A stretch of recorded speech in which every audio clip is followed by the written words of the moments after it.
Welcome to Official Channel 4. In the studio we have today our lovely Carmen, who's gladly accepted my invitation to make a major contribution to the subject of law and order.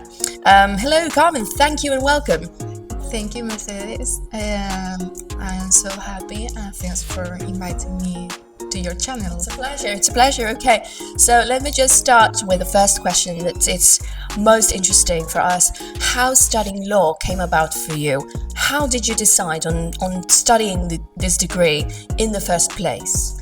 Well, at first I was interested in study political science. However, I discovered that I could study a double degree in law and political science. Thanks to talking with a friend who was studying this, I made up my mind study law and political science here in Seville. I am so happy with my decision. Oh, that's lovely. Okay, and I was wondering what the challenges of studying law these days are.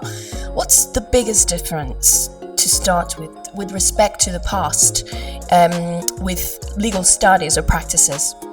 Well, nowadays with new technology, we are trying to introduce artificial intelligence in our job. For instance, in the past, we had to read long books in order to find a law or something. However, nowadays it's so easier, but it's a challenge because we don't know how to manage this technology. Well, the future will say this, and I think that nowadays you need to have like a specialization in order to climb the career ladder. For instance, if you want to be an expert in human rights, it's important to study a master's degree or something like that. Wow, so now that you mentioned that, is there a subject in this degree that you think has given you the tools for practical use in real life criminal cases? Yes, I will say that procedural law is essential. I don't mean that you need to pass with flying colors all the subjects during the degree because it's really difficult, but talking to this specific subject, it's important to have a deep knowledge because procedural law is the process, is how to go to the court, how to do everything in the law field. So it's essential. Right. Oh, indeed, it's overwhelming and fascinating. Now, the scope of criminal cases is indeed so comprehensive, which leads me on to explore how the law applies to crime in fiction, that is, films, TV series, books. Do you agree that truth sometimes is stranger than fiction in a way? Yes, in fact, some real cases are absolutely astonishing. You can imagine that some situations can be real, however, it happens. But I would like to point out that most of the cases are not really interesting.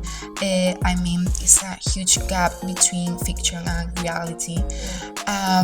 Trials tend to be so long and sometimes are bored because it's like a technical subject. It's not like in the films that it's a lawyer talking in a dramatic way. Yes, a long speech. It's not like this. So yeah, the gap is still wide between, yes, in one world and the other, of course. And let me introduce a bit of an emotive subject in the world. The world is trying to grapple with eco-political realities like global warming. There's also the question of how society is getting more and more hooked on illicit drugs. Should we see this as a global threat like we see climate change? Without the shadow of a doubt, absolutely yes. In the long term, illicit drugs, it's going to be a big health problem. For instance, in the United States, fentanyl crisis is becoming an economic crisis because a lot of youngsters are dying because of this drug, and it involves a lot of things, and it is going to cost millions of dollars to the government of the United States. So yes, I think so. So, moving on to another controversial but hideous topic, hate crimes. What is your position on the limitations of the law in this respect? Well, I think that law has a big limitation. For example, social media started like a safe place where people could speak about a lot of topics, but nowadays it's destroying people's lives. The perpetrators get away with this. They can say some homophobic comments and Remarks. there are not consequences. So I think law should act in this field, but it's complicated. And let me just say, this is a personal remark I'm making here, is that sometimes the law falls disproportionately on some of those comments rather than others who are stronger in tone. Don't you think so? There is an imbalance in how the law is falling disproportionately and punishing people whose comments are not so strong or aggressive. Really. I completely agree While others get away with it, like you mentioned. I completely agree with you because it's like certain crimes are not as important as others. I mean, some people like gays or something like that, they might feel like their rights are, I don't know how to say, like smaller or not so important. But well, I think that governments should take measures.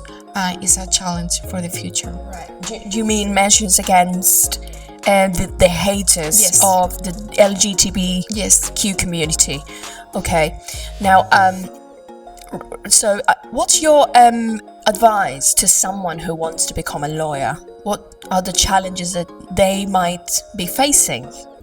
Well, the most important thing is be patient because it's a field that requires like studying a lot, and it's always changing because if government changes, the law is going to be different, and you need to have nerves of steel because it's like it's a competitive world. I mean, there are a lot of lawyers, so if you want to improve, you need to do internships, you need to go to a court and see how everything is going.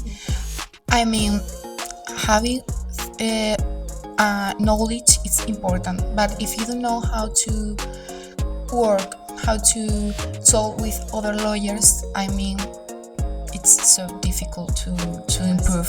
So basically your tip is get out there, explore the world, and do some digging in your particular fields. Okay. Yes, and also other things like read a lot, be able to express your opinion in an easy way. You need to speak well, and people should understand what do you mean. So not only study the law, but also talk with people. Exactly. And one more thing about this that it just came to me spontaneously. When talking about job opportunities in the fields of law, do you think young generations today, young lawyer graduates who are now seeking jobs, are they more likely to find one in their country, Spain, or will they be probably having to move abroad? Well, I think that this is quite unfair, but if you study after the degree a master degree, you are going to have a lot of opportunities, but they are so expensive. So you need to invest a lot in your education in order to find a good job. So, I mean, you can work, yes, but you need like a big amount of money or be so lucky. So in the past maybe it was easier because master degree wasn't so a trend like nowadays, but well, I think that sometimes it's complicated. Yeah, so we could say that for some privileged few, they could have some bigger opportunities than others. Yes, Sadly, in the way. and also if you live in a big city like Madrid or Barcelona, it's easier, of course. Because of the wider range Yes, of the- opportunities out there Mhm. I study business law. Business are like in big cities. So if you live in So a we instantly imagine New York City, well, where that's the core of Yes. law. yes, And all the films have been shot there. The cinema yes, films are always that we can think of that take place in NYC. Okay, so before we wrap up, just let me tell you, it's been a pleasure to have you, and I hope to see you next time. thank you also for me. Bye. See you next time.